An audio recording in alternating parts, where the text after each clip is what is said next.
Et c'est vrai que toute ma vie a été teintée par les médias. J'ai grandi moi dans la télévision publique. J'ai été d'abord journaliste radio, ensuite reporter national. Après, j'ai découvert la télévision comme journaliste national.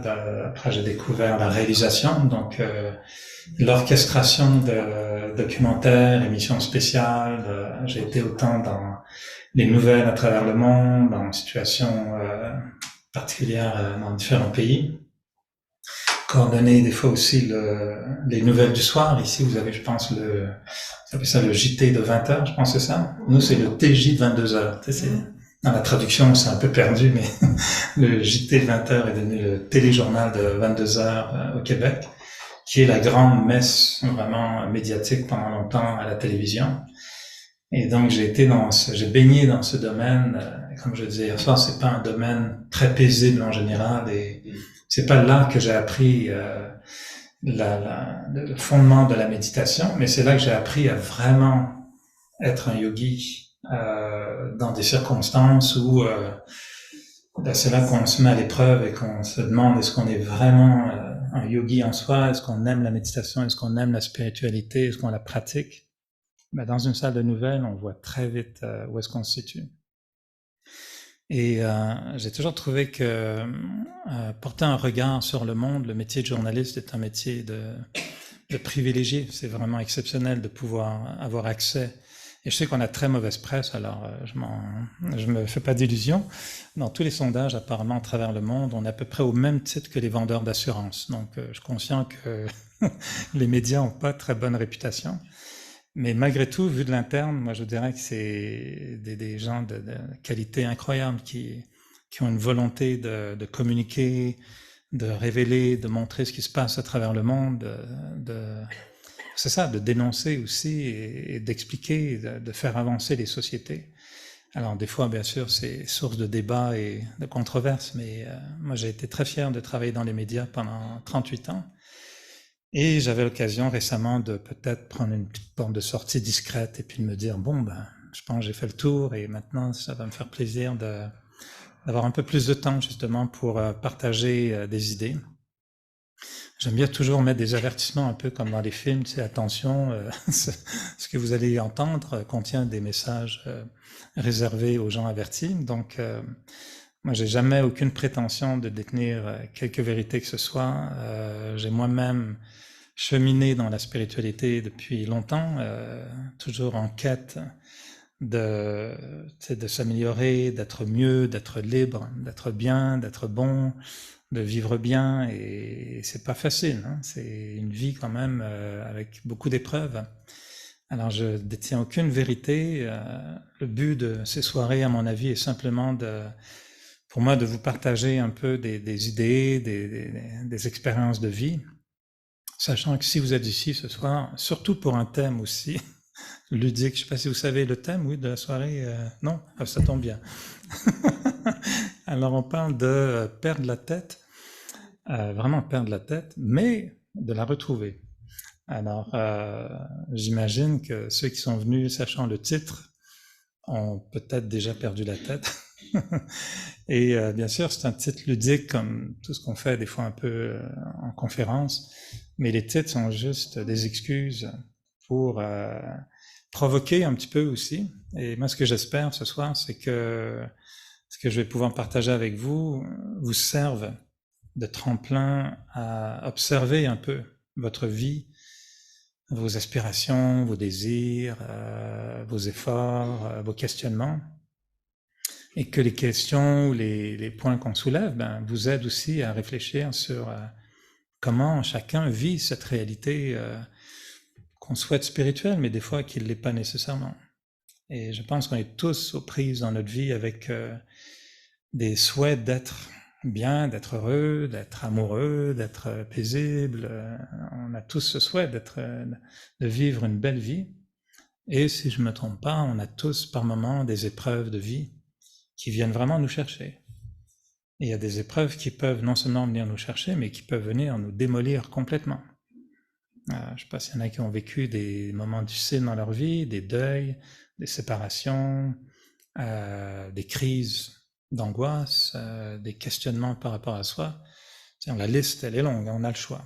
Si vous n'avez rien vécu comme ça, venez me voir, je peux vous suggérer certains traumatismes à essayer. Vous allez voir, c'est bon de traverser des épreuves dans la vie. Alors, je pense qu'on a tous notre lot de vécu.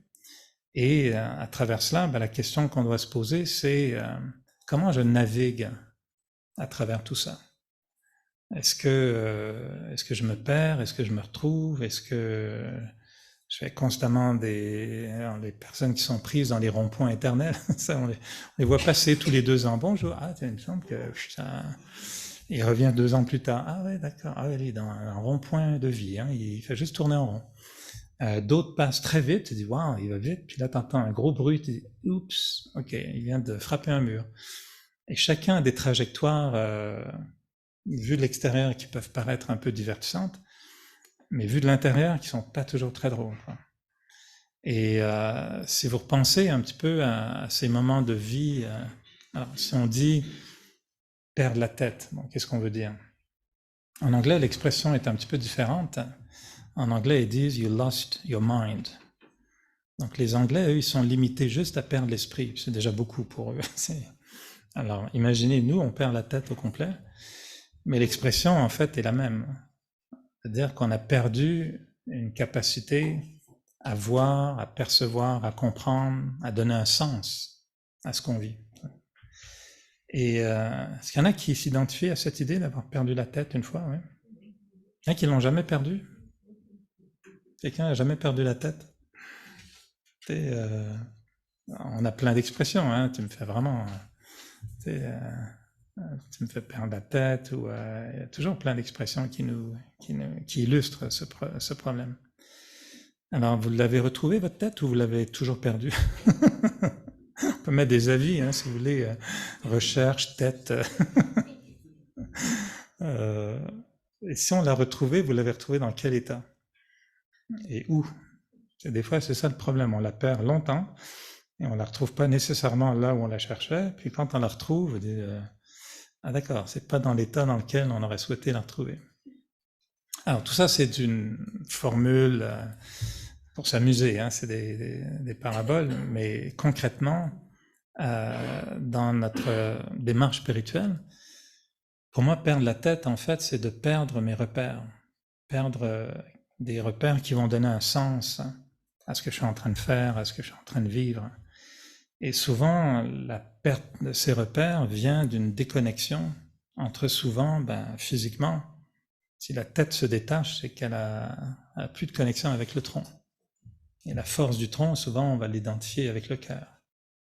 Et il y a une façon de perdre la tête qui est reliée beaucoup à cette dissociation entre mes idées, mon rationnel, ma compréhension, ma lecture des choses, et mes sentiments.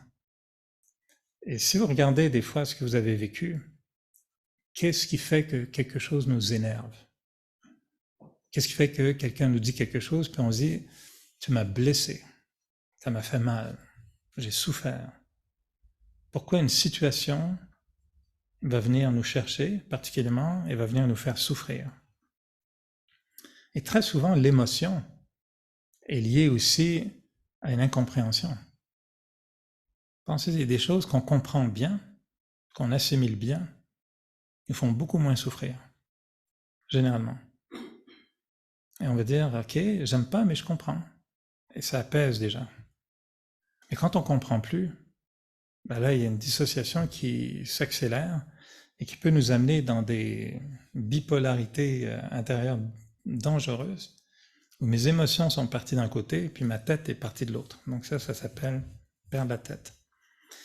On aurait pu dire aussi, perdre le cœur, hein, que la tête est d'un côté, mais le reste qui est de l'autre aussi, qui est pas mal perdu aussi, hein, parce qu'un corps sans tête, c'est pas non plus fonctionnel, quoi. Et souvent, notre grand problème, je pense, à nous tous, c'est de pas savoir bien associer nos idées, notre croyance, notre lecture des choses et nos émotions. Et des fois, ce qu'on voit, ce qu'on entend, eh bien, ça résonne mal avec nous. Puis on se dit, je le sens pas. Ça vient me chercher et on a une émotion et une pensée et les deux vont pas ensemble. Et créer un malaise. Et des fois, on n'arrive pas à résoudre ces malaises. Et dans notre démarche spirituelle, moi, ce que j'aime, c'est cette notion dans laquelle on se demande, mais qui gère qui? Est-ce que mes émotions gèrent mes pensées ou mes pensées gèrent mes émotions, selon vous? À qui avez-vous donné la clé du contrôle, les pensées ou les émotions? Les deux vous rendent fou, c'est ça? Là, c'est It drives me crazy. Hein? L'un ou l'autre. C'est ça. Alors, des fois, les pensées gèrent les émotions, des fois, les émotions gèrent les pensées. On s'entend? Seulement, le problème, c'est qu'il serait très sympathique si les deux pouvaient s'asseoir, s'entendre, puis dire, on peut-tu naviguer ensemble? Et là, ça serait déjà un peu mieux quand ça se passe. Et pour moi, la notion dont on veut vraiment, on veut regarder de près, c'est une question d'alignement. Et j'aime beaucoup cette posture spirituelle dans laquelle on veut réaligner certains éléments dans notre vie. Et souvent, c'est ça, même physiquement. Je pense que beaucoup de gens souffrent d'une façon ou d'une autre d'un désalignement, peut-être corporel aussi, physique, hein, le stress. Ça vous arrive, moi, des fois, je médite et dans les zooms, ça m'arrive souvent. Tu vois, je me rends compte, ma tête, elle est comme ça. Je me dis, voyons, pourquoi tu n'as pas la tête comme ça? Avez-vous déjà remarqué? Vous êtes-vous déjà vu filmer avant, quand on n'avait pas de vidéo, c'était formidable, hein, parce qu'on n'avait aucune idée de notre type de démarche, par exemple. Vous savez qu'il y en a qui marchent canard, il y en a qui marchent pingouin, il y en a qui marchent un peu plus dinosaure. Vous connaissez, hein, il y a des types de marches. Savez-vous laquelle vous avez? Non? Mais je vous conseille de rester dans cet inconnu parce que moi, une fois, c'est ça, à la télévision, bah, on travaille à la caméra, donc on se fait filmer beaucoup. Puis une fois, je regardais les roches, enfin le tournage, puis le caméraman il m'a filmé quand je partais en courant. Puis après, je marchais vers l'invité. Puis je me suis vu de dos, j'ai dit, ah, je marche comme ça. Ah, je suis du type B, moi. Ouh là là, ça je savais pas. Puis j'aimais pas trop ce genre de marche.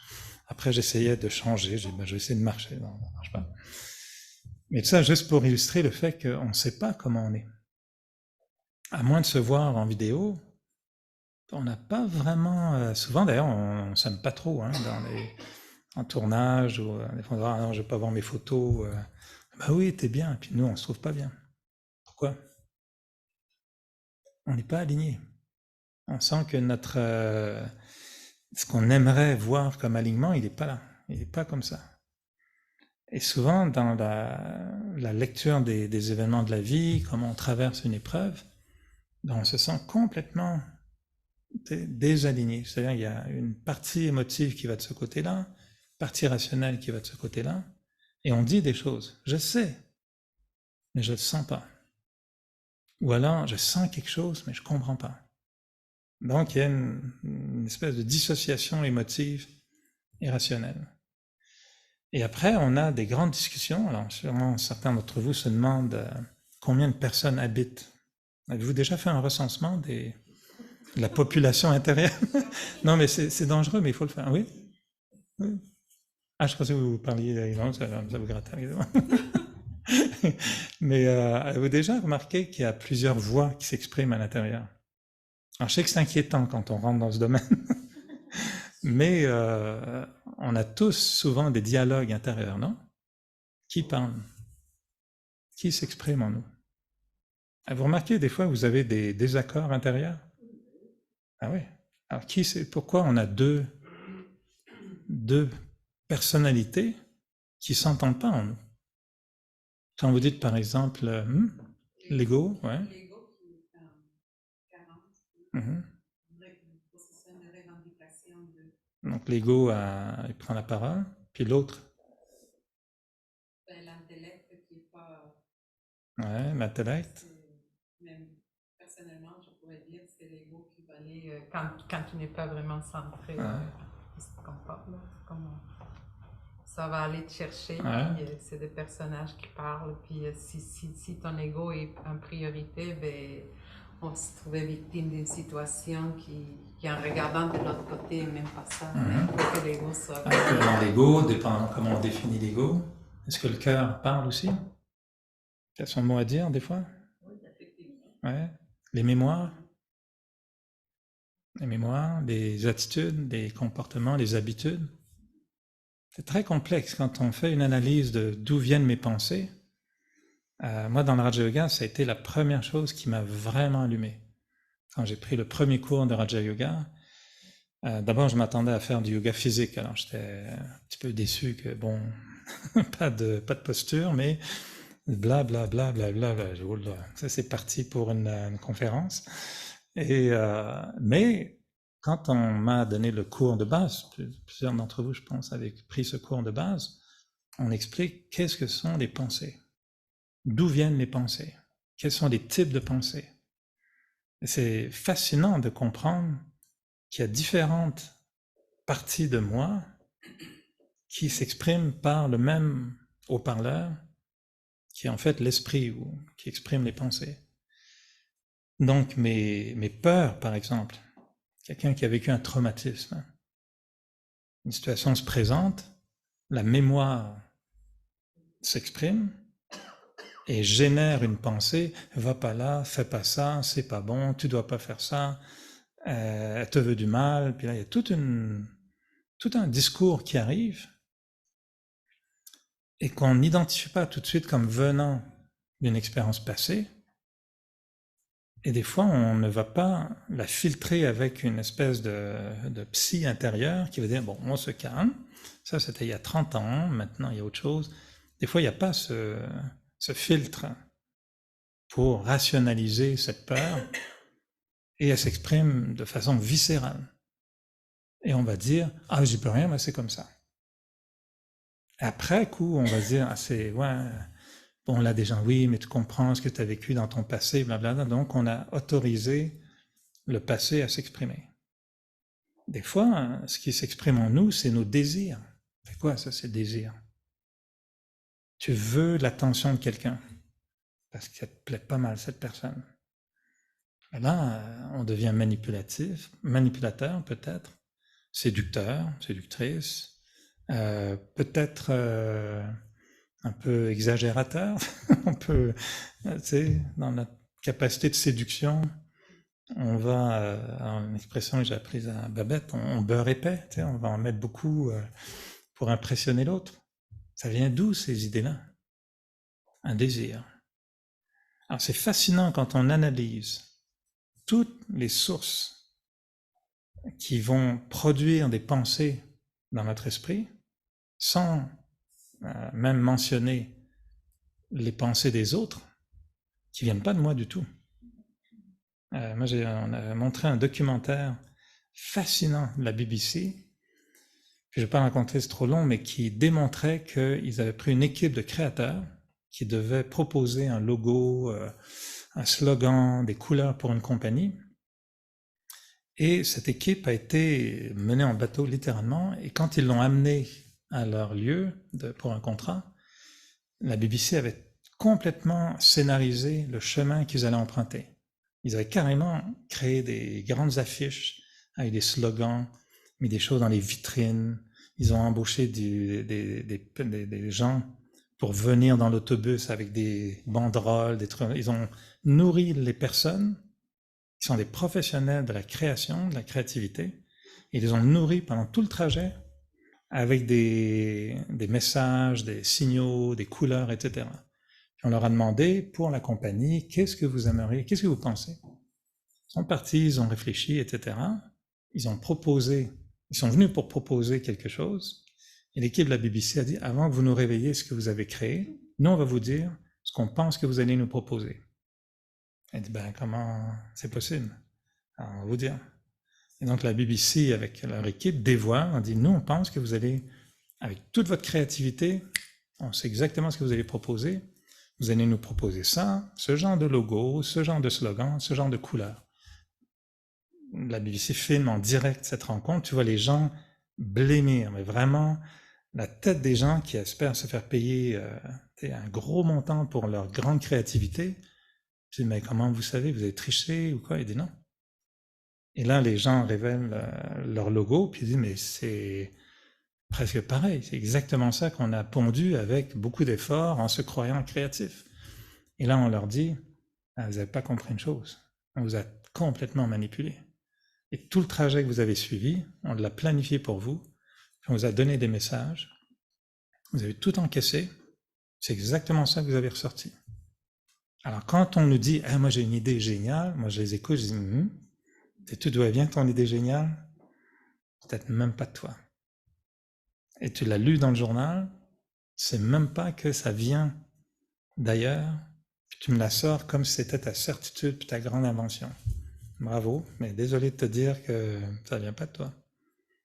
Alors, c'est très complexe d'où viennent nos pensées. Alors, je vais dans ça parce que quand on va ressentir quelque chose, puis qu'on va vouloir écouter ce qui se passe, puis qu'il y a 10 voix qui essayent de s'exprimer en nous, ben, on est crevé, et puis on se dit, ah, moi je veux juste éteindre tout ça. Alors certains ont trouvé la méthode, prennent un scotch, ils prennent un whisky, ils ont une relation sexuelle, ils vont au cinéma, ou font je sais pas quoi, ou ils vont courir pendant 3 heures, puis ah, ça va mieux. Ah oui. Ils ont juste remis tous ces petits monstres dans une espèce de sous-sol, ils ont mis une grosse plaque et dit tais-toi, ça va mieux. Bon, qu'est-ce qu'on fait maintenant? Puis là, les petits monstres, ben, ils ressortent, puis t'es dans ton rond-point, puis tu reviens, tu tournes en rond, tu t'en sors pas. 3 ans plus tard, t'es toujours en train de te demander, mais qu'est-ce que je fais avec ça? Et on n'a pas identifié qui pense en moi, d'où viennent ces pensées. Et c'est là, moi, quand j'ai compris dans le Raja Yoga qu'on nous expliquait que, ah oui, les pensées viennent de différentes sources. On va apprendre à les reconnaître, à les gérer, à les choisir, puis on va faire un exercice qui s'appelle d'ailleurs la méditation, dans lequel on va justement réapprendre à penser. Et moi, ça a été ma plus grande crise existentielle quand j'ai découvert le Raja Yoga, en me disant, c'est quand même fou qu'on nous a appris à marcher, on nous a appris à parler, on nous a appris à écrire, on nous a appris à dessiner, on nous a appris à se coiffer, à s'habiller. On nous a pas appris à penser. C'est bête, hein? On aurait peut-être dû commencer par ça. La morale nous a dicté des choses. La religion nous a imposé des pensées. L'école, tu sais, mais c'était pas tant dans la pensée, c'était des idées. On nous a pas dit comment penser. Quelles sont les bonnes pensées à pratiquer pour générer une conscience qui va nous aider. Alors on dit aujourd'hui, par exemple, vous avez tel problème avec le foie, ah ben, on connaît. Mangez telle chose, pendant 3 semaines, vous allez voir, le foie, ça va aller beaucoup mieux. On connaît ça. Action-réaction. Alors si j'ai une crise d'angoisse, quel genre de pensée me ferait du bien? Et là, j'ai envie de dire, mais je ne suis pas capable. J'ai que des pensées d'angoisse. Oui, c'est vrai. Alors il faut réapprendre à penser autrement. Et c'est ça qu'on appelle la méditation. Et bon, c'est un mot qui est très limitatif en fait. Méditation, c'est beaucoup plus grand que juste s'asseoir puis penser. C'est s'amuser à redécouvrir tout cet univers intérieur. Alors, pour vous faire encore plus peur, parce que c'est ça l'idée, de vous faire perdre la tête, puis avant de partir, on va tous la retrouver comme des grosses boules de quilles, je joue au bowling avec tout ça, là, mais pour vous faire encore plus peur, c'est qu'il y a en plus des gens qui pensent dans notre tête. Avez-vous des gens qui habitent chez vous dans votre tête, non? En avez-vous? Avez-vous recensé combien de gens habitent chez vous? Oui, il y en a beaucoup. Hein? Est-ce qu'ils payent leur loyer? Avez-vous un bail? Est-ce que vous les avez autorisés à habiter dans votre tête? C'est des squatteurs. C'est totalement des squatteurs. Ils n'ont pas le droit d'être là. Nous, au centre de méditation à Montréal, on a un petit problème, c'est que il y a une augmentation énorme d'itinérance, hein, un peu partout dans le monde, je pense, mais à Montréal, c'est vraiment, ça a explosé. Et étant donné que l'entrée de notre centre de méditation est très spirituelle, c'est un guichet automatique, parce qu'on est dans une ancienne banque, donc il y a un guichet automatique pour l'argent, Et après, on passe le guichet, puis on est dans le centre de méditation. Alors, toujours, le guichet, puis on est dans le centre de méditation. Alors, toujours, les gens le trouvent toujours un peu bizarre en disant, je suis venu pour méditer, mais il y avait un guichet automatique. Je dis, bah oui, c'est une ancienne banque, tu continues. Alors, on a souvent des squatteurs qui sont là, et on est en train de gérer ça en ce moment, et des fois, on vient le matin, et puis, il s'appelle Jean-Louis, il y a un Marcel, on commence à les connaître, mais on est obligé de gérer un peu l'accès à cette espèce sacrée, un centre de méditation, mais il y a des squatteurs au début. Et moi, je me disais, c'est drôle parce qu'on voit ça physiquement, mais c'est exactement de ça dont on parle aux gens quand ils viennent méditer. Donc, vous aussi, vous voulez avoir accès à votre lieu sacré. Il y a plein de monde qui vous empêche d'entrer là-dedans. Combien d'entre vous ont eu des fois un désaccord ou une discussion qui vous a blessé? Est-ce que vous êtes capable, après la discussion, de partir puis de plus y penser? Combien de fois vous répétez l'argument puis vous changez une variante? Combien de fois vous rejouez le dialogue? Ça s'appelle du masochisme spirituel. Pur, hein, c'est vraiment, ce n'est rien d'autre que d'être hyper masochiste. Et quelqu'un, alors à la blague, on dit souvent, c'est comme quelqu'un vous donne un coup de poing, tu dis, ah, ça fait mal. Puis après, vous dites à tout le monde, tu sais ce qu'il m'a fait?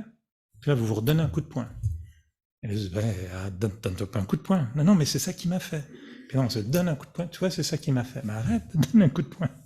Et on raconte à tout le monde que quelqu'un m'a donné un coup de poing. Alors on dit à la blague, il dit, lui, il t'a donné un coup de poing. Et toi, tu t'en es donné combien? En répétant toutes ces fois-là que l'autre t'a donné un coup de poing. Alors le mécanisme est le même. Quelqu'un nous dit quelque chose qui nous blesse, qu'est-ce qu'on fait tout de suite? On appelle notre meilleur ami, tu sais ce qu'elle m'a dit? Puis on répète. Puis on y repense. Puis on va se coucher, on ne peut pas dormir. Ça rejoue en boucle. Alors moi, mettre une chanson que j'aime en boucle, ça va. Mais mettre une chanson qui m'agace en boucle, c'est du masochisme. Audio, non? On ne ferait pas ça normalement. Et pourtant on le fait. Pourquoi? On a perdu la tête, tout simplement. Elle répond plus, elle est dans son truc. Et ça s'appelle perdre la tête. Elle est en boucle, et là, elle répète des trucs qui nous font mal.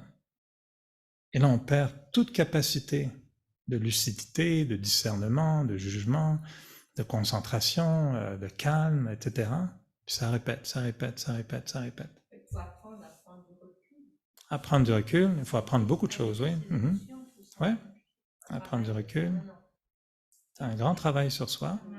Ouais. Apprendre aussi, il y a beaucoup de choses à apprendre, mais de comprendre aussi pourquoi c'est parti comme ça. Et là, on a laissé la personne occuper l'appartement le plus grand de notre esprit. Puis là, la personne, ça y est, elle a pris possession, puis elle est là. Et moi, des fois, à la blague, je me dis, un jour, j'ai fait le recensement, sincèrement, de me dire combien de gens pensent dans ma tête qui, sincèrement, j'aimerais bien leur dire, écoute, je t'aime beaucoup, mais dehors.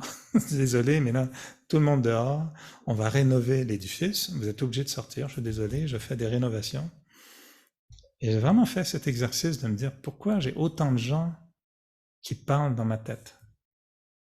Puis on n'a pas envie d'avoir toutes ces voix. Et les gens ont peur de la schizophrénie, la bipolarité, mais nous, on est pire que ça. Hein. Quand tu dévoiles que tu as à peu près une quinzaine de voix en psychologie, ce serait grave, quoi. Mais c'est ça notre réalité. Alors, voilà le portrait qui nous fait perdre la tête. Toutes ces pensées qui viennent avec des sources différentes, émotives, relationnelles, d'habitude, donc de tendances, on appelle ça des traits de personnalité ou des attitudes comportementales, de raison, donc la raison, l'intellect, tout ça, ce sont des sources qui s'expriment à travers un pauvre petit organe qu'on appelle l'esprit, donc en anglais « the mind ». Quand ils disent « tu perds l'esprit » ou « tu perds la tête », ben c'est ça qu'on perd.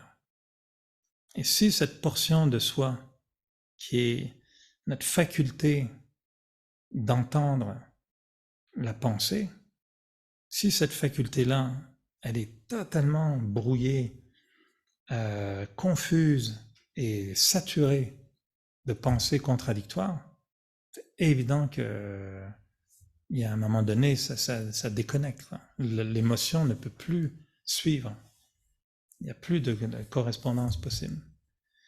Et ce qui est malheureusement notre réalité, c'est que plus on a une souffrance émotive, plus la pensée généralement s'emballe, et plus la pensée s'emballe, moins on a la capacité de retrouver une certaine raison, une certaine lucidité, une certaine sagesse qui pourrait apaiser l'émotion.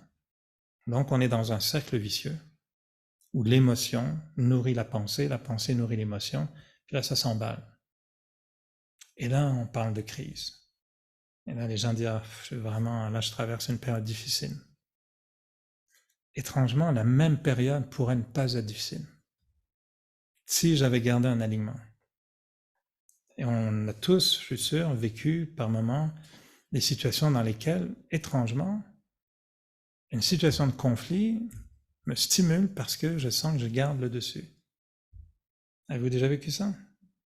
Moi, j'avais une attitude comportementale très connue. Je disais aux gens qui me connaissaient au centre de méditation, je dis, je suis presque parfait, Mais non, j'ai un gros défaut. Et je leur disais à la blague, faites attention, j'aime pas du tout les surprises. Et j'avais vraiment un talon d'Achille qui était, des fois j'arrivais, je me pensais le grand sage, tout va bien, je suis puissant, j'ai mes énergies de yogi, etc. Mais j'exagère juste un peu. Mais je me trouvais bon, tu sais, je suis le bon yogi, etc. Puis je me promenais comme un grand sage. Et là, quelqu'un arrivait de nulle part dans le centre de méditation. Ah, Eric, j'ai oublié de te dire. Puis là, il me sort un truc. Et là, complètement, alors là, le yogi, il se fait mais éclater, il est comme une balloune. Ça va pouf. Et là, des fois, mais je perdais vraiment le contrôle. Puis en un quart de seconde, je me retrouvais tout à coup le monstre que j'étais avant, quoi. Alors tout à coup, un peu en colère, donc agressif, agressif spirituel, c'est-à-dire agressif spirituel, c'est agressif dans beaucoup d'élégance. Je t'aime beaucoup, mais boing. Alors j'étais très doué là-dedans. Honnêtement, je perdais totalement le contrôle, puis je devenais un peu impatient, blessant à mon tour, puis étant bien français, j'avais bien compris comment jouer avec la langue. Et je te remettais ça à sa place, puis après, qu'est-ce que t'as fait? Non, j'ai 0 dans mon examen. Et la personne m'avait surpris, puis j'avais mal réagi. Et après, je m'en veux. Je me dis, pourquoi j'ai réagi comme ça? Et des fois, à la blague, il y avait une personne, je me souviens à l'époque, il y a très longtemps, elle était experte comme ça. Mais vraiment, c'est elle qui avait le don de me faire sortir de mes gonds, mais tout le temps. Et une fois, j'ai osé lui dire... Alors, elle me sort un truc, puis je réagis mal, puis bon, je lui dis des choses vraiment bêtes. Puis après, je m'excusais, puis je dis, mais excuse-moi, mais pourrais-tu recommencer demain la même chose? Parce que j'aimerais essayer de me pratiquer à bien réagir. On peut-tu, de quoi tu parles? J'ai oublié ça. Mais honnêtement, j'avais presque envie de lui dire, faut que j'y arrive, là, faut que je réussisse un jour à être surpris et être très content de moi, de ne pas réagir, puis de me dire, yes, j'ai passé mon examen, j'ai pas réagi. Alors, sincèrement, j'ai trouvé des trucs, si ça vous intéresse, je peux vous en donner un qui est très utile, que j'utilise encore aujourd'hui. Je vous dévoile mon secret si vous me surprenez. Si vous m'entendez dire ça, vous pourrez bien rigoler en disant, il est juste à veille de disjoncter, mais il a trouvé son petit truc. Alors moi, ma réaction après, ça a été... Donc j'attendais, j'avais hâte que les gens me surprennent pour pratiquer ce que je suis capable de ne pas réagir.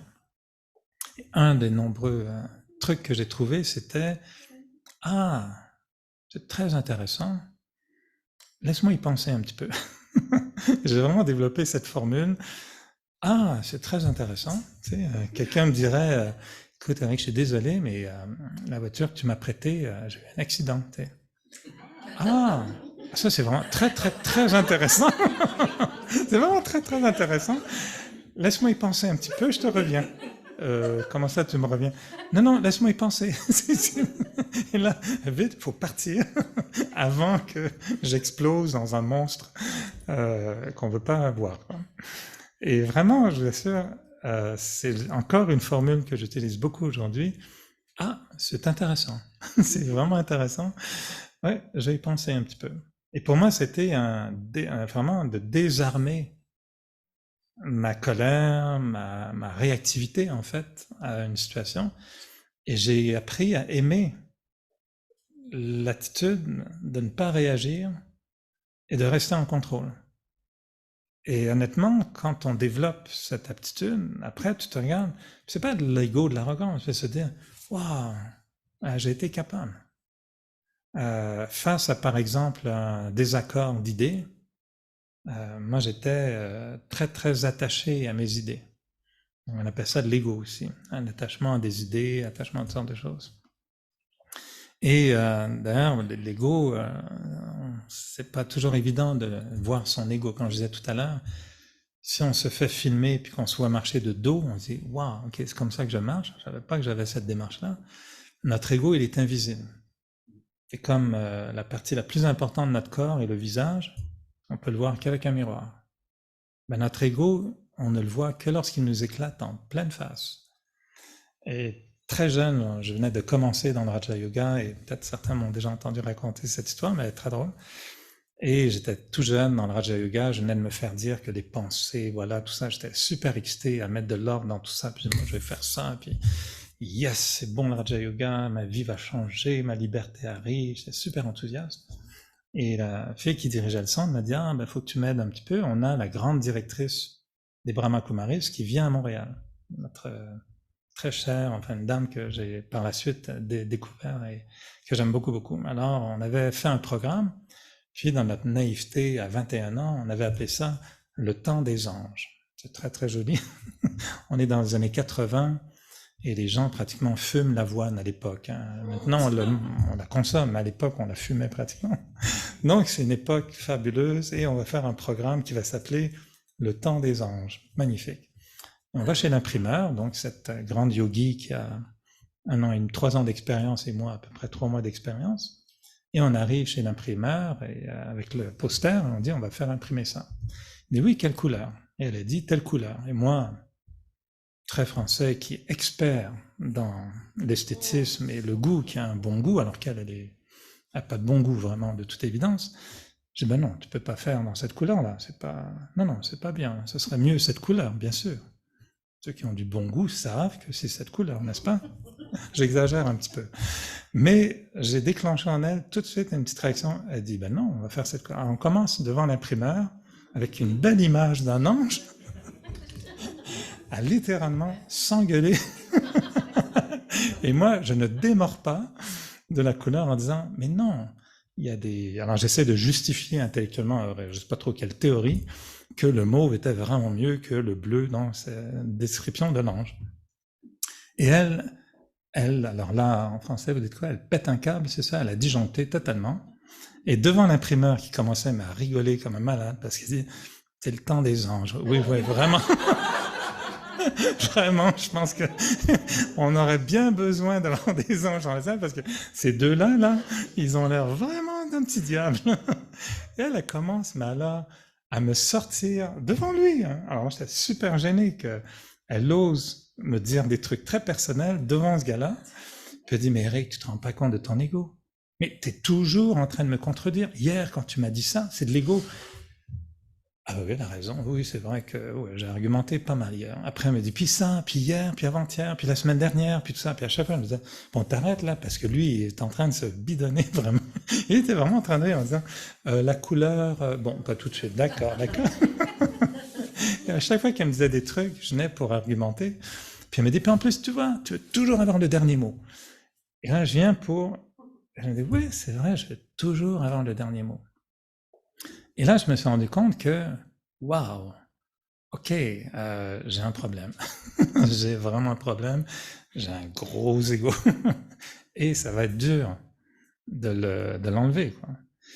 Alors, je raconte tout ça parce que quand j'ai découvert cette notion des pensées, je me suis dit, mais elles viennent d'où ces pensées-là? Et ces attachements à des idées nous font croire qu'on a raison. Et on veut argumenter tout ça. Alors quand vous dites oui, prendre un certain recul, mais quand nos idées, nos pensées partent dans leur narratif, dans leur décibels très très forts, les émotions en général sont totalement endommagées. Hein. Le pauvre petit cœur, il se cache, il dit « Arrête, tu me fais mal, j'en peux plus », il ne sait plus quoi penser d'ailleurs, il ne sait plus quoi penser, mais il ne sait plus quoi ressentir. Et c'est là où on se dit, on fait quoi? Comment on va gérer ça? Et dans notre pratique spirituelle, on dit, il faut te faire soigner. Parce que tu as vraiment perdu la tête. Et quand on perd le contrôle sur nos idées, nos émotions, quand la tête et le cœur sont complètement dissociés, c'est dur. Alors les amis sont là pour nous aider. Mais non, tu devrais penser comme ça. Alors, on ajoute une autre voix. Ça va beaucoup m'aider. Il y en a déjà 12, on en ajoute une 13e, une 14e, une 15e. Puis généralement, on finit avec une indigestion de conseils, puis on ne sait plus, juste aller se coucher, puis que ça disparaisse. Jusqu'à ce qu'on retrouve des moments où on voit un spécialiste qui nous réaligne tout ça, puis qui nous ramène en fait à la base pour nous dire, mais ok, à quoi t'aspires véritablement? C'est quoi ta valeur fondamentale à laquelle t'aspires et dont tu es totalement dissocié? Et le conflit n'est pas tant, oui, émotif, rationnel, ça se termine comme ça, une guerre entre le cœur et l'esprit, mais foncièrement, ce qui a été perdu, c'est le lien avec cette valeur de base qui est même à la cause du conflit généralement. Si on a de l'ego, des fois c'est parce qu'on a un attachement à un sens de justice, à un sens d'équité, à un sens de respect. Et on dit, moi je veux le respect. C'est bien. On comprend que le respect est une valeur profonde, on veut être respecté. Mais attaché à cette valeur de respect qu'on ne sait pas gérer, on se met en colère quand on n'est pas respecté. Non? Et en étant en colère, on manque complètement de respect envers l'autre. On est totalement dissocié. On a vraiment perdu la tête à ce moment-là. On agit même nous-mêmes contrairement à nos valeurs qu'on réclame des autres. Alors quand on nous dit ne fais pas aux autres ce que tu ne souhaiterais pas que les autres te fassent, c'est la belle théorie, on fait ça comment? Et c'est là où on se rend compte qu'en fait, qu'est-ce qui cause très souvent cette décapitation vraiment des idées par rapport aux émotions? C'est qu'on n'est plus en lien avec les valeurs qui nous sont chères et qui nous manquent terriblement et auxquelles on aspire. Alors, la valeur la plus intéressante et la plus généralisée, c'est celle de l'amour. On a tous, en tant qu'être humain, comme le corps physique a besoin de certains ingrédients et d'éléments, il a besoin de certaines choses, l'être humain, à mon avis, a besoin d'un minimum d'amour. Et un être humain fonctionnel génère un minimum d'amour. Et l'amour, à mon avis, aujourd'hui, est probablement une des valeurs les plus violées, si je peux me permettre ce terme, une des valeurs les plus abîmées, les plus altérées, je peux utiliser le mot que vous voulez, ça a été une valeur qui a été utilisée à toutes les sauces. On a fait des associations grossières, qu'amour voulait dire ça, amour veut dire ça, je t'aime donc on fait ça. C'est un peu perdu dans cette valeur. Et tous les êtres, à mon avis, ont un besoin affectif important. Et quand ce besoin affectif n'est pas satisfait, on peut devenir très dysfonctionnel. Et chacun peut avoir des déviances comportementales suite à un manque d'amour. Et je ne vais pas aller dans tous les détails parce que c'est assez gênant, mais c'est assez complexe. Mais pensez-y, et vous allez voir que souvent, ce qui nous blesse, c'est soit la peur de ne pas être aimé, soit le sentiment de ne pas être aimé, ou soit l'incapacité soi-même d'aimer. Et ces trois formes de carence en amour vont faire souvent en sorte que nos émotions deviennent irritée, craintive, réactive, distance, rejet. Il y a beaucoup d'effets secondaires qui vont surgir quand ces sentiments commencent à venir. Et ce sentiment, qui est donc un sentiment de manque d'amour, tout à coup déclenche des idées. Je pense qu'il m'aime pas, il me fait pas confiance. Je sais bien, il me fait jamais confiance. Je sais bien, la dernière fois, il s'est passé ça. Et là, l'esprit part avec l'appui du rationnel, des mémoires, des attitudes comportementales, des vieilles habitudes, de la coopération des autres, ton voisin qui dit « t'as bien raison, ouais, à ta place, je lui ferai pas confiance non plus, ah, je confirme ». Et voilà, on vient de créer quoi? Une guerre encore émotive, rationnelle. Pourquoi?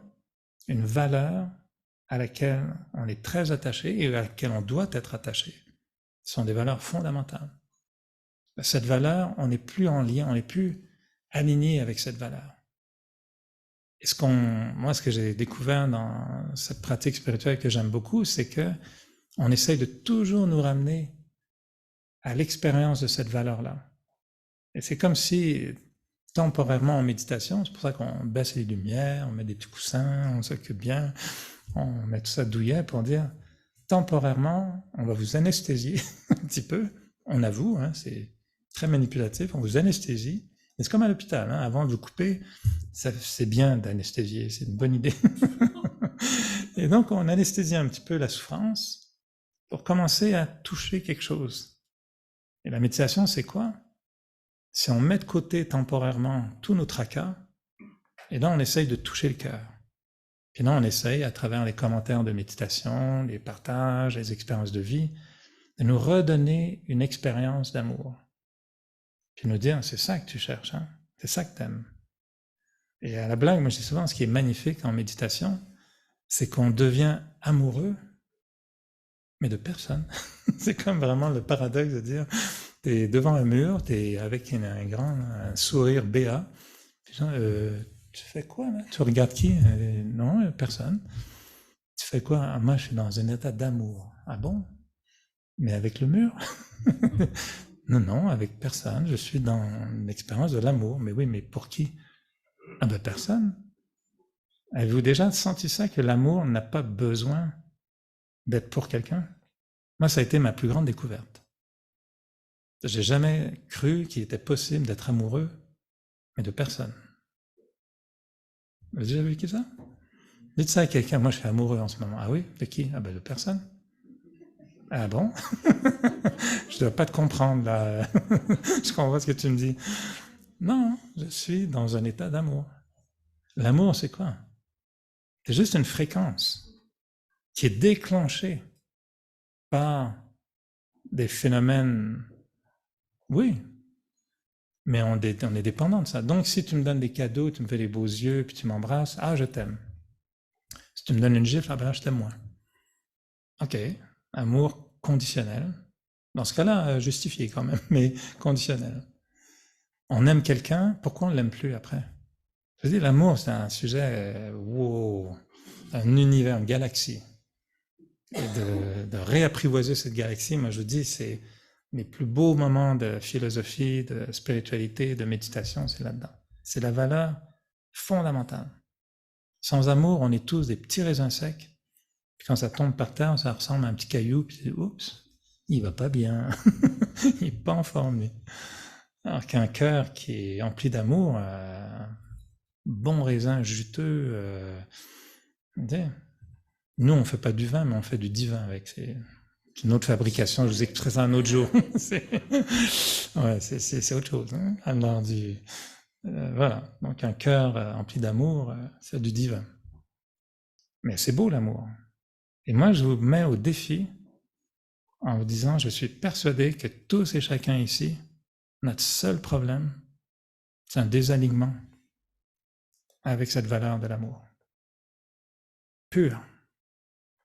Et parce qu'on l'a négocié, on l'a arrangé, on l'a fabriqué, on l'a construit, on le tient de peine et de misère, on a peur de le perdre, on le tient par toutes sortes de choses, des bonbons, des trucs, des ceci, des je t'aime plus, des petites cartes, les attachements. Tu m'appartiens. On a négocié l'amour. Est-ce que, si vous permettez, vous n'êtes pas dans la dimension de la le plus grand espace de l'ego, qui est l'ego spirituel, de s'aimer soi-même? Vous aviez la représentation du Bouddha, justement, qui, au pied de son arbre, vibre sa bénédiction et l'amour comme ça, et qui s'auto-admire. Et c'est à ce moment-là où l'illusion se présente en disant « Regarde, t'es un dieu, oui. pour un dieu ». Et où l'illusion en profite pour dire « Mais attends, c'est là où je t'attends ». Alors, j'espère que je ne suis pas là, mais c'est en effet une option. Et d'ailleurs, l'expression bouddhiste est intéressante. Elle dit toujours, si tu vois le Bouddha, tue-le. Vous avez déjà entendu ça? Donc le jour où on pense être dans cet état de grâce où j'ai fait le divin et je suis le divin, les bouddhistes disent, dès que tu vois le Bouddha, tue-le. Parce que t'es dans l'illusion. Alors j'espère ne pas être là. Moi, je suis pas trop dans l'amour de soi, etc. Pour moi, c'est plus comme l'amour est une valeur qu'on peut ressentir, comme la paix. La paix est une vibration, une énergie, une fréquence, appelez ça comme vous voulez, qu'on peut ressentir dans le métro de Paris, dans des lieux complètement... Oui, je l'ai fait. J'ai fait ça hier, c'est super. Non, on peut être dans un état de paix, peu importe où, même dans un champ de mine. C'est un alignement. C'est une connexion avec des valeurs qui sont fondamentales, profondes. Mais entendez-moi, j'espère ne pas donner le message que je suis arrivé là et que je vous proclame la venue du Messie ce soir. Non, pas du tout. Non. Moi, j'ai recollé ma tête beaucoup de fois, je peux vous montrer. Là, elle était perdue et retrouvée souvent. Et elle risque encore d'être perdue.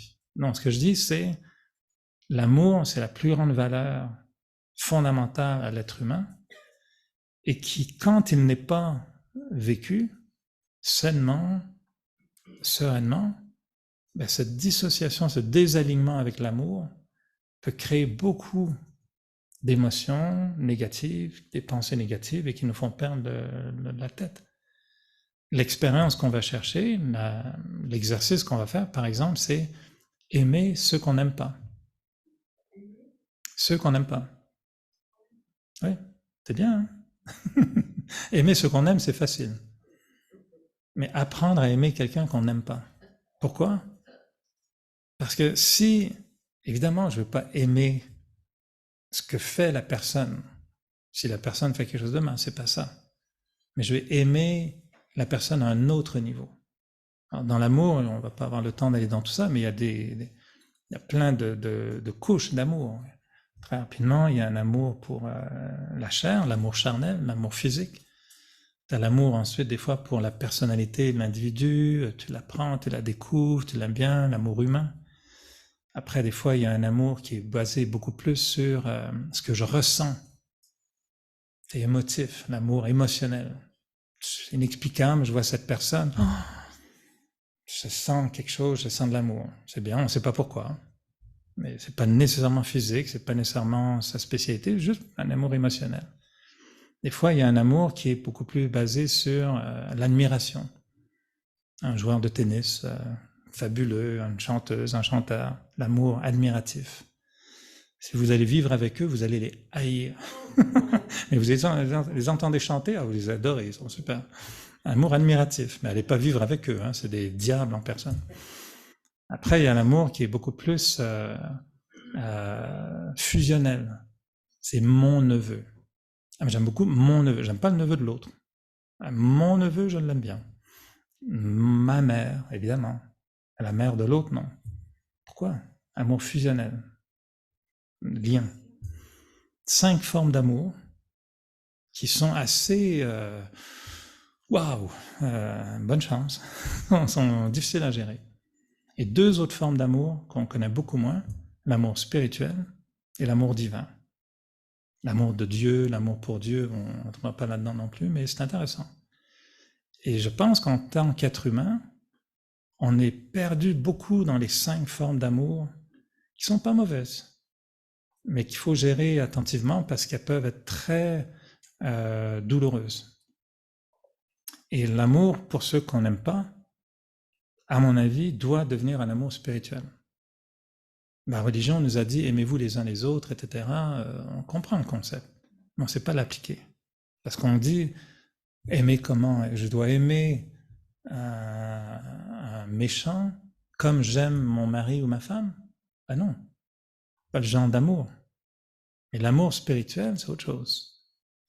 Et avoir un amour saint, un amour spirituel, un amour sage, est très, très, très puissant comme attitude. Et si j'aime ceux que j'aime pas d'un amour spirituel, mon alignement avec la valeur d'amour est respecté. Je ne trahis pas ce que j'attends des autres, qui est l'amour, parce que moi-même, je respecte comment je souhaite être comme individu. Et moi, j'aspire par contre à être, non pas l'ego de l'amour, mais être un être foncièrement, profondément, véritablement amour. Et j'espère quand je vais mourir, on va dire « Ah, lui, là, c'était vraiment une bombe d'amour. » Et je connais des personnes, nos dirigeantes, les Brahma Kumaris, une femme, celle qui finalement est venue dans le temps des anges, celle qu'on attendait, que je connaissais pas à l'époque, qui était la grande directrice des Brahma Kumaris. Quand elle est rentrée dans la salle, à Montréal, j'avais 21 ans à ce moment-là, elle est rentrée dans la salle, et moi j'ai senti, mais wow, qu'est-ce que c'est que cette énergie? Puis elle s'est assise, elle nous a regardés. Ah, moi je suis tombé amoureux, mais complètement fou, là. J'ai vu cette elle, j'ai dit, c'est ça que je veux devenir. C'est exactement ça que je cherchais. Elle parlait ni français, ni anglais, elle parlait hindi. J'ai aucune idée de ce qu'elle nous a raconté, mais pour moi c'est devenu le modèle d'une femme qui était, mais amour. Puis je l'ai connue 37 ans, quelque chose comme ça, ou non, enfin peu importe, 30 ans, quoi. Et elle a été pour moi une inspiration énorme, énorme, énorme. Elle était le modèle sans ego, d'une humilité incroyable, d'une sagesse incroyable. Mais elle venait, puis écoute, moi j'ai vu des scènes dans lesquelles elle rentrait dans une salle, tout le monde se levait. Personne, on avait dit à personne de se lever, mais tout le monde avait, wow! C'est la façon dont elle nous regardait avec ses petits yeux. Moi, j'allais la voir dans sa chambre le matin avant qu'elle sorte. Elle se peignait comme ça, puis ah, Eric, come. Ah, elle fondait liquéfiée, là, une flaque d'amour par terre, quoi. Et pour moi, c'est ça que je veux devenir. Je me dis, j'aspire à devenir ça, mais c'est pas évident. Et j'ai appris personnellement à aimer les gens que j'aime pas. Et je me suis mis comme objectif, toi je t'haïs, hein? Ben, je vais t'aimer. Et je l'ai fait le travail. Des méthodes, des trucs, on fait ça, on travaille, on change nos pensées. Et pourquoi? Parce qu'ultimement, c'est pas l'autre que je vais vraiment aimer. C'est que je veux juste rester intègre face à cette valeur qui est essentielle pour moi, l'âme. Et si moi je suis pas en lien avec l'amour, je suis à risque de devenir un petit raisin sec quelque part, devant quelqu'un ou un autre. Puis quand je suis un petit raisin sec, c'est pas gentil les petits raisins secs. C'est pas sympa. Et les gens ils vont se casser la dent en voulant goûter la douceur qui n'est plus là.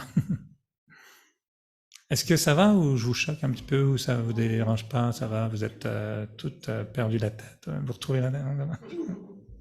Je sais pas, c'est pas complet. J'admets que, excuse-moi, c'est pas complet cette notion parce que la chose à retenir, à mon avis, si on doit retenir pour cette portion-là, c'est que cette notion qui fait qu'on sent que des fois on a perdu le contrôle, on a perdu la raison, on a perdu nos émotions, peu importe.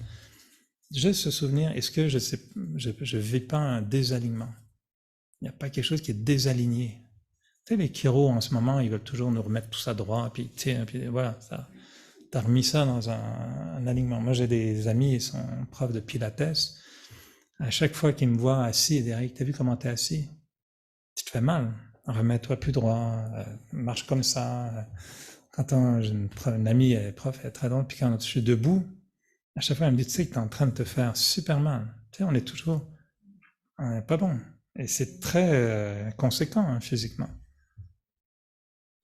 Juste dans une situation de la vie quotidienne, par exemple, c'est pas votre réaction, par exemple, quand une personne se garde en emplacement handicapé, alors qu'elle n'est pas handicapée et qu'il y a d'autres personnes qui ont besoin, pour lui faire comprendre qu'elle est dans son tort sans s'énerver du coup. Donc une personne, vous dites, fait semblant d'être handicapée ou? Non, par exemple, une situation de la vie quotidienne. Ouais. Elle parle du stationnement pour handicapés, pour une personne qui a besoin pour son fauteuil, et que la personne, dans les supermarchés, et que fois, il y en a une mise parce qu'il n'y a plus de place ou quoi que ce soit. Et que vous voyez une voiture handicapée et que cette personne a besoin de cette place pour se garer. Si la personne, comment faites-vous pour alors moi c'est sans vous écraser, parce qu'en fait dans la situation actuelle, moi je vérifie d'abord comment je me sens, pourquoi ça vient me chercher.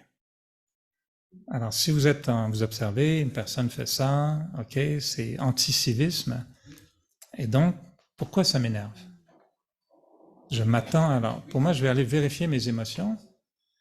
Puis je me dis, si je vais voir cette personne et que ce que je lui dis est teinté d'une émotion négative, mon expérience, même si j'ai raison, c'est juste que je vais ajouter de l'huile sur le feu. Mais ça je suis d'accord avec vous. Par exemple, hier, j'ai fait des courses dans un supermarché, il y a une personne qui est passée devant moi. C'est que moi, il n'y a que moi qui, ça m'a vexé, mais j'ai rien dit, parce qu'il n'y a que moi qui est concerné. Mais quand ça atteint une personne tierce, d'accord, c'est plus compliqué. Non, écoutez, il y a plusieurs. Je comprends exactement. J'ai vécu ça très souvent. Puis moi-même, des fois, je prône ma grande spiritualité sublime. Puis je me mets à râler sur les nids de poules à Montréal ou sur pourquoi la ville a fait telle chose ridicule. Puis pourquoi. Puis les gens me disent, ah ouais, tu viens de perdre un peu ta spiritualité là. Alors, je m'agace ou je m'énerve devant des choses que je trouve injustes. Je pense qu'on doit dénoncer. Regardez ce qui se passe dans le monde aujourd'hui, il y a aussi des choses qui viennent nous chercher. Moi, ce que j'essaie honnêtement de faire, c'est de me dire, est-ce que je peux intervenir avec une attitude tellement inattendue de la part de l'autre personne que ça va au moins marquer son imaginaire. Et si j'arrivais à avoir tellement de bienveillance envers une personne, de lui dire, madame, je sais que vous êtes pressée, je ne veux pas vraiment vous gêner. Je ne dis pas que c'est la bonne façon, mais on est tous individuels, on va chercher avec nos mots, nos méthodes.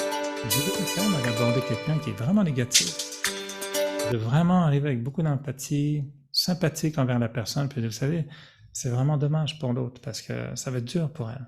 Puis la prochaine fois, essayez d'être juste un peu plus gentil, je suis sûr que... Et des fois, j'ai vu les gens, ok, mais j'ose imaginer ça va les marquer beaucoup plus. Peut-être que la prochaine fois, ils vont changer d'attitude. Mais tout ce que je sais, c'est que si je réagis avec des émotions justifiées, mais négatives, en général, ça ne fonctionne pas. Et on est pris, nous, dans les centres de méditation, on gère ça aussi. On a entre nous des différences d'opinion, des différences de comportement. Puis des fois, on est là, moi, en poste au travail, j'étais très souvent dans un poste de coordination où des individus d'équipe faisaient des choses qui avaient des effets négatifs sur les autres. Et là, je devais attendre de bons moments. Je me disais, bon, quand est-ce que je vais intervenir? Comment je vais intervenir? Quelle est la meilleure façon d'intervenir? Et j'ai toujours compris que si je parle à une personne qui a fait quelque chose de mal, mais si je lui parle avec un vrai respect, une vibration d'amour spirituel qui n'est pas, tu sais, je t'aime, je t'embrasse et on sort ensemble, mais qui est un respect spirituel, chaque fois, j'ai trouvé qu'il y avait au moins une réceptivité, puis une base de discussion pour les prochaines fois. Et quand j'ai quitté les postes de coordination, très très souvent on est venu me dire, il n'y a que toi, Eric, qui arrivais à gérer certains individus. Et pourquoi? Parce que je les aimais. Et j'aurais des dizaines d'exemples à vous donner de situations que j'ai vécues au travail, où littéralement, un jour, j'ai carrément pris quelqu'un dans mes bras. Puis on disait que je t'adore vraiment. Hein. Puis on a tous les deux fondu en larmes, puis on était vraiment avec des grosses émotions. Et ça a été le jour où l'individu a complètement changé son comportement. Et tout le monde est venu me voir après pour me dire, qu'est-ce que tu as fait, ce gars-là? Il est complètement transformé. Là. Je dis, je l'ai pris dans les bras, on a pleuré, puis ça va beaucoup mieux. Et puis les gens ne comprenaient pas. Et moi, je sais ce que j'avais fait. Et j'avais réussi à transcender, un peu involontairement, c'était arrivé comme une expérience, j'avais transcendé ma vision que lui, là, c'est le problème, puis lui, là, il n'a pas le droit de faire ça. Ça avait tombé à un moment donné. Puis j'avais vu un petit enfant en lui, blessé, je sais pas quoi. Quand j'ai pris dans les bras, ça a totalement... Il est devenu un de mes très bons amis d'ailleurs. Tout le monde me disait, mais comment tu travailles avec ce gars-là? Je ne sais pas, mais je l'aime bien. Puis on est vraiment... alors qu'il me rendait, mais fou. Hein, je vous raconterai l'histoire un jour, un autre épisode. Mais oui, il faut juste changer nos émotions à nous. Puis on a un énorme pouvoir. Moi, je maintiens, je suis convaincu, quand je viens d'un poste d'alignement, où je suis bien aligné avec mes valeurs, on a un pouvoir incroyable. Puis des fois, il n'y a rien à dire. Des fois, il y a juste un regard, tu sais, puis il se passe plein de choses dans un regard. Moi, j'ai changé à cause de regards de gens qui m'ont fait comprendre que j'avais fait une chose pas correcte. Puis j'ai compris, j'ai dit, ouf, ok. Mais j'ai pas senti d'agressivité de l'autre part. Et les gens, je pense qu'ils veulent changer, et quand ils se sentent respectés, après, bon, tu as des individus qui sont dérangés. C'est limité ce qu'on peut faire. Mais je vous suggère, juste pour conclure, que cette notion d'alignement avec nos valeurs, et j'ai juste parlé d'amour, mais il y en a beaucoup de valeurs comme ça. Et des fois, j'entends des gens me dire, moi, c'est le sentiment de justice. Je ne supporte pas l'injustice. Et on est tous comme ça. Moi, je me suis fait dire une fois comme ça, tu es très attaché, toi, à la justice. Tu ne supportes pas l'injustice. Possiblement qu'on a souffert d'injustice nous-mêmes, et on ne supporte plus l'injustice. Mais on ne sait pas comment réaligner. Donc, étant choqué d'une injustice, je me mets en colère. Et j'accuse l'autre, je blâme l'autre, je critique l'autre. Mon expérience, ça marche jamais. Ça va rien changer. Et je vais me sentir encore moins bien. Et l'idée, c'est de se réaligner soi-même avec ce sentiment de justice, puis de dire, sur la base de cette expérience où moi je suis, peut-être l'ego, Monsieur Justice, avec sa grande balance qui arrive, là, mais j'espère que non, et moi qui ressens toute la noblesse de la justice, la dignité de la justice, la valeur de la justice, qu'est-ce que cette justice va me faire dire à l'autre pour se défendre? C'est ça que ça devient intéressant. Dernier petit truc, je m'excuse, je ne veux pas déborder du temps, mais pour régler, moi, des problèmes quand je perds la tête, je demande à ma tête qui est par terre, je dis, ok, excuse-moi, je sais que c'est douloureux, puis bon, on va se recoller, t'inquiète pas, on va se recoller, mais ça va prendre un peu de temps. Et je fais un espèce de tribunal. Alors, si j'ai un problème avec quelqu'un, par exemple, quelqu'un m'a dit quelque chose, puis je suis en colère. Alors, je fais un petit tribunal, la tête est par terre, je suis désolé, une petite flaque de sang, puis je dis, attends, je vais te recoller. Et là, on fait un tribunal, on dit, ok, t'es en colère. Colère, exprime-toi, dis-moi tout, et vas-y. Et là, je m'autorise, dans ma tête, à laisser la colère parler. C'est pas beau, hein? Je ferme les portes, puis personne ne m'entend. Et là, j'accélère moi-même, je dis, vas-y, dis-le la colère, là. Qu'est-ce que tu lui veux? Tu penses que toi, tu as raison, lui, il a tort. C'est ça, allez, tu as raison, il a tort. Vas-y, allez, affirme-le, affirme-toi. Puis je laisse ma colère s'exprimer. Puis après, je dis, ok, c'est bon. Maintenant, paix. J'appelle la paix à la barre des témoins. Paix, justice, exprimez-vous. Maintenant, parle. C'est fascinant de faire ça. Donner la voix à la valeur, en fait, qui nous plaît le plus. Et si on donne la voix à la paix va expliquer. Il a fait ça, il faut comprendre. C'est comme ça. Maintenant, moi, la paix, je vais ajouter la paix dans la discussion. Je vais parler paisiblement. Je vais rester en paix. Je vais avoir une vibration de paix. Moi, la paix, je suis puissante. Moi, la paix, je vais t'amener vers le bonheur. Moi, la paix, je te donne la liberté. Écoute-moi. Et là, tu écoutes la paix. Wow, très intéressant. À te juger, on reste en paix. Et moi, je l'ai fait souvent, cet exercice. Bon, des fois, c'est la paix, des fois, c'est amène ta valeur, l'amour. Une personne, tu l'aimes pas, exprime pourquoi tu l'aimes pas. Blablabla. Bla, bla, bla. Amour, venez à la barre. Exprime-toi. Et là, c'est fascinant. Et là, on écoute tout à coup un nouveau discours, tu dis, waouh, je vais avec ça. On se réaligne avec nos valeurs. Et c'est pour ça que quand je disais tout à l'heure, ressentir l'amour sans être amoureux de personne, c'est juste se retrouver cette mémoire de l'amour pour se dire, je veux que ce que je pense, ce que je dis, ce que je fais vienne de là. Après, ce que les autres font, ça ne m'appartient pas. Mais au moins que moi, je vienne de là. Ouais. Si vous avez affaire, par exemple, à une personne qui est dans une perverse narcissique, est-ce que ça va fonctionner, ce type de pensée positive? Merci de poser la question, parce que c'est là où je disais, c'est pas complet ce soir. On fait un épisode 2 demain soir? Non, il y aurait une suite. Alors, oui, après, il faut faire venir d'autres valeurs. Donc, l'amour ne veut pas dire, on va dire, la deuxième étape, c'est pour ça que je dis c'est pas complet, c'est que toutes les valeurs viennent souvent en paire. Et donc, l'amour doit toujours être équilibré avec la loi. Donc, l'amour n'est pas un amour bête, naïf. On dit souvent, je vais devenir un paillasson, c'est ça? Donc, les gens vont abuser de moi. C'est pour ça qu'on dit non, l'amour doit être aussi, d'autres valeurs sont des valeurs de respect, de justice, de droit, de respect de soi. On ne doit pas laisser une personne abuser de soi. Donc, oui, je peux avoir de l'amour, mais je peux aussi affirmer le respect de soi. J'ai le droit de dire à une personne, excuse-moi, mais tu sais, je fais beaucoup d'efforts pour t'aimer. Moi, je dis ça à des gens. J'essaye très fort de t'aimer. J'y arrive presque, là, j'y arrive. Donne-moi encore quelques semaines. Je blague un peu.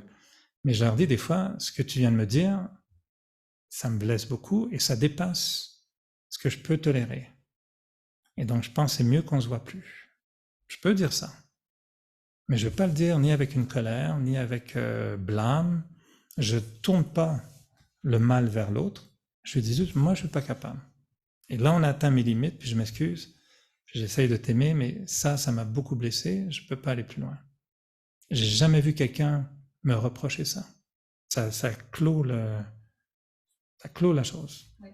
Et la personne, wow. Puis généralement, plus tard, les gens viennent s'excuser. Alors qu'avant, j'avais tendance à dire, bah voyons, de quel droit tu me dis ça, puis tu t'es regardé, toi, espèce de machin. Bon, ben là, là c'est autre chose. Là, on fait le feu d'artifice et le gars à l'imprimerie continue à rire en disant, ouais, il n'y en aura pas d'ange, pas ce soir. Dans la thèse de ce que vous venez de présenter, il y a un peuple africain qui procède comme ça et c'est magnifique parce que quand il y a un problème, par exemple avec un enfant qui a commis une erreur et qui a été désagréable, voire violent avec le peuple, ils se mettent tous en cercle autour de lui en le prenant dans le bras. Et quand on les voit d'ailleurs, ils ont un visage magnifique, hein, ils dégagent de l'amour, ils le prennent dans le bras tous, ils chantent pour lui en disant, tu sais, tu as commis ça, il faut te corriger, nous on t'aime beaucoup, on veut que tu sois avec nous, donc corrige ce défaut-là, etc. Ça va dans le sens de ce que vous dites. L'antithèse que j'ai envie de vous dire, prenons l'exemple de ce qu'a vécu le peuple tibétain. Vous avez quand même des exemples de méditation au haut du sommet chez eux, où ils ont abordé l'invasion chinoise au début en disant « mais nous comprenons votre différence, nous sommes des êtres ouverts et tolérants, on veut comprendre votre culture, permettez-nous de vous rencontrer, enfin, etc. » Ils ont fonctionné avec le corps comme ça.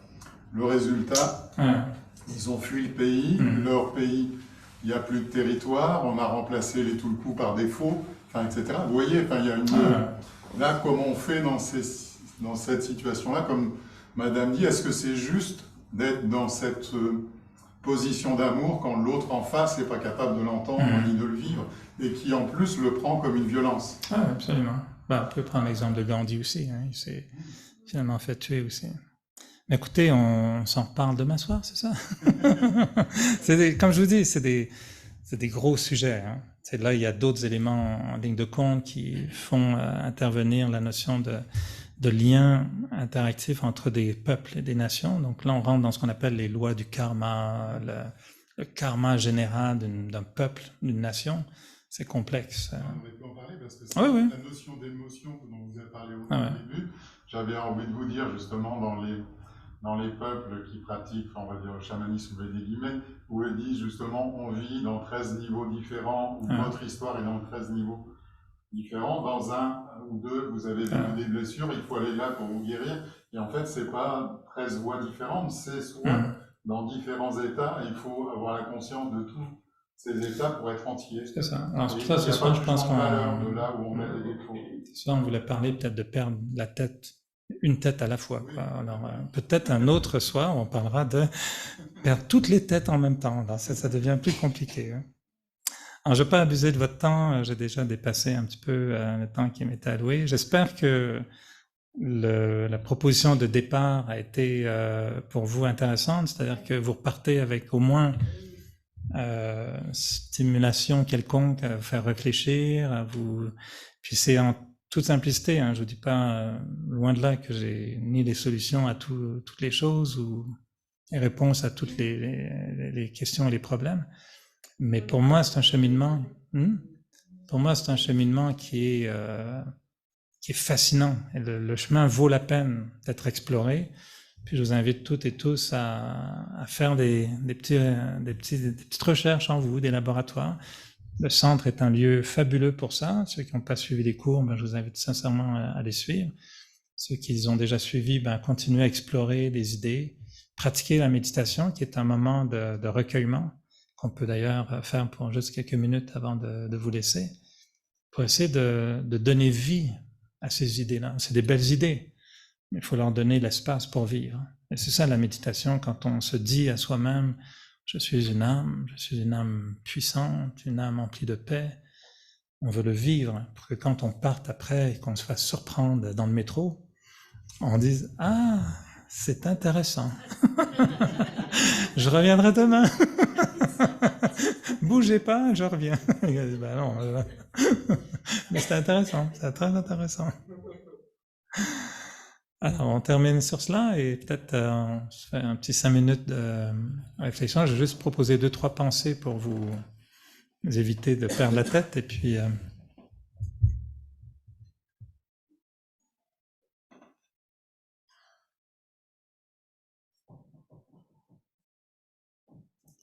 Donc, très simplement, on tourne le regard vers l'intérieur, sachant qu'autour de moi, il y a tout un monde, un univers,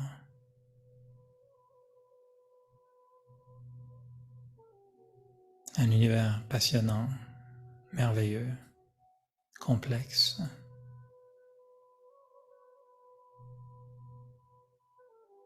Mais que pour être en interaction avec ce monde extérieur, j'ai besoin d'aller à la rencontre avec mon monde intérieur.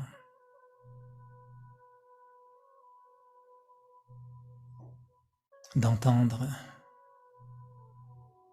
la voix de l'âme, la voix du cœur.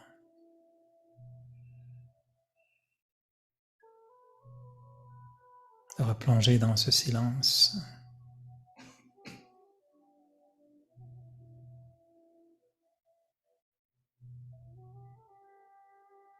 De retrouver cette lumière.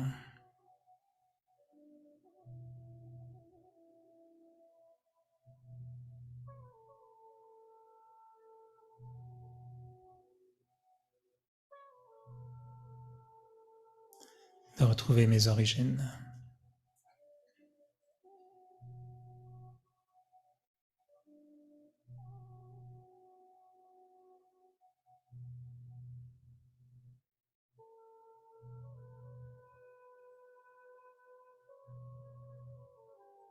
Quand mon esprit devient silence, comme la surface de l'eau, tellement calme,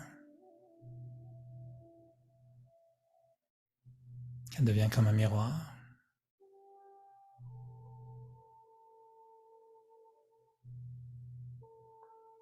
Quand mes pensées deviennent tellement calmes, paisibles,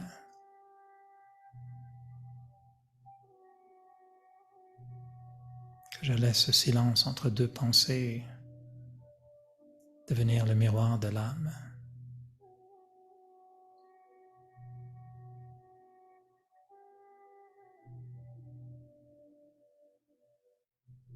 Et j'entends la voix de l'amour, la voix de la paix et la voix du bonheur.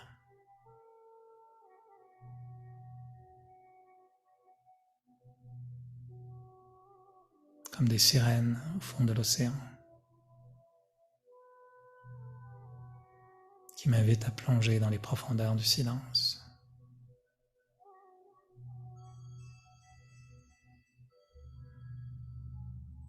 À me dire que cet amour a toujours été là.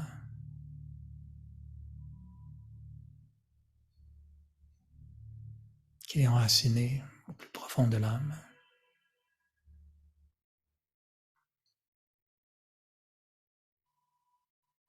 En me disant que l'âme est née de l'amour.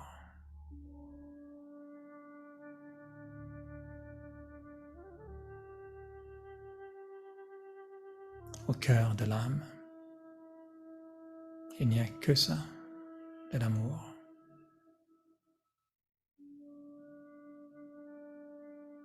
Et maintenant, j'ai envie de refaire vivre cet amour.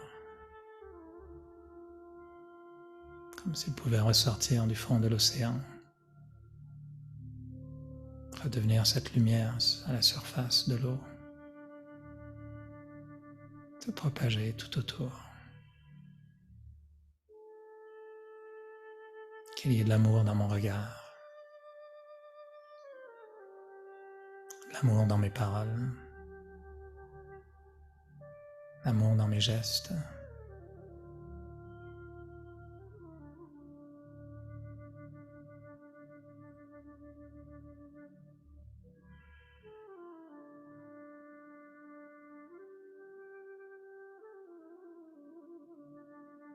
L'amour en silence.